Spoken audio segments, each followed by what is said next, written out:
അസ്സലാമു അലൈക്കും. സ്നേഹമുള്ളവരെ, റമദാൻ കഴിഞ്ഞിട്ടാണ് ഞാനിനി സംസാരിക്കുകയുള്ളൂ.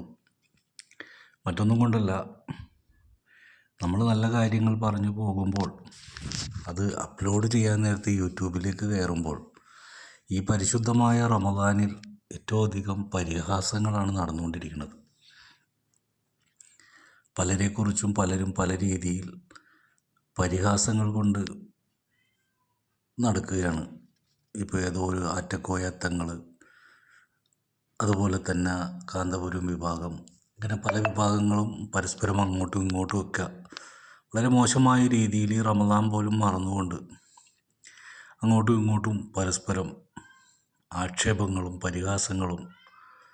റമദാൻ എന്താണെന്ന് വിശേഷിപ്പിക്കുന്ന ഇവർ തന്നെ ഇത് കാണിക്കുമ്പോൾ സമൂഹത്തിന് എന്ത് ഗുണമാണ് കിട്ടുന്നത്?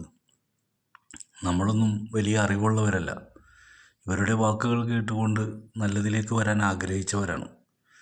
ഒരു കാലത്ത് നമ്മളെ ഇവർ പഠിപ്പിച്ചത് ഫോട്ടോ ഹറാമാണ്, നിന്ന് മൂത്രമൊഴിക്കുന്നത് തെറ്റാണ്, അതുപോലെ തന്നെ TV കാണൽ, സിനിമ കാണൽ, ഇതൊക്കെ ഇവർ പറഞ്ഞതാണ്. ഇന്നിവർ ആണ് ഏറ്റവും അധികം ഫോട്ടോ വെക്കുന്നതും TV-യിലൂടെ പ്രോഗ്രാം അവതരിപ്പിക്കുന്നതും ഇന്ന് പള്ളിയിൽ നിന്ന് മൂത്രമൊഴിക്കാനുള്ള സംവിധാനങ്ങളൊക്കെ ഉണ്ടാക്കി വെച്ചിരിക്കുന്നത് ഇവർ തന്നെയാണ്. അപ്പോൾ നമ്മളൊക്കെ ഒരു കാലത്ത് ഇതൊക്കെ കേട്ട് വളർന്നു വന്നപ്പോൾ ഇന്ന് നേരെ തിരിച്ച് ഇതൊക്കെ കാണുമ്പോൾ നമ്മളവിടെ സൈലൻ്റായി. കാലത്തിൻ്റെ മാറ്റം എന്ന് വിശേഷിപ്പിക്കാം.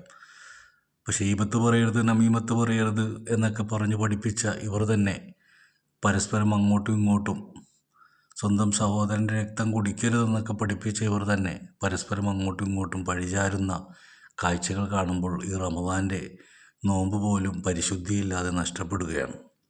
ഒരു തീറ്റ മത്സരം എന്നല്ലാതെ റമദാനെ വിശേഷിപ്പിക്കാൻ കഴിയുന്നില്ല. ആരാ ഇവിടെ പട്ടിണി കിടക്കുന്നത്? എല്ലാവരും ഭംഗിയായി ഭക്ഷിക്കുന്നു, സുഖമായി ഉറങ്ങുന്നു, തീറ്റയ്ക്ക് വേണ്ടി എഴുന്നേൽക്കുന്നു, തീറ്റയ്ക്ക് വേണ്ടി കാത്തിരിക്കുന്നു. പിന്നെ ഇഫ്താർ വിരുന്നുകൾ, എല്ലാം നല്ലത്, സൗഹാർദ്ദങ്ങൾ പറഞ്ഞുകൊണ്ട് ചെയ്യുന്ന ഓരോ കോപ്രായങ്ങൾ.